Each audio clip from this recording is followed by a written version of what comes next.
अस्सलाम वालेकुम दोस्तों एक दिन एक कुमार अपने घर में कुछ बना रहे थे मट्टी से। तो उसकी बीवी ने पूछा कि क्या बना रहे हो।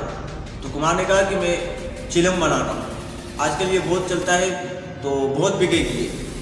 तो उसकी बीवी ने कहा कि चिलम क्यों बना रहे हो, आप सुराही बना दे, गर्मियों का मौसम है, ये भी तो बहुत बिकेगी। तब कुमार ने कहा चले ठीक है मैं सुराही बनाता हूँ। तब सुराही बनाने में लगा तो मट्टी से एक आवाज़ आया कि पहले तुम क्या बना रहे थे और अब क्या बना रहे हो। तो कुमार ने उनको बहुत ही प्यारा जवाब दिया। कुमार ने कहा कि मेरी सोच बदल गई, मैंने अपने सोच को बदला।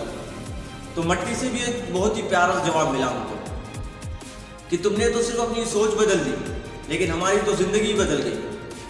अगर मैं चिलम बन जाता तो मेरे अंदर सारा दिन आग भरा हुआ था, खुद भी जल जाता आग में और दूसरों को भी जलाता। अब मैं सुराही बन रहा हूँ, खुद भी ठंडा रहूँगा और दूसरों को भी ठंडा रखूँगा। तो इससे हमें ये मैसेज मिलता है कि आप अपनी सोच को बदलो, आपकी ज़िंदगी खुद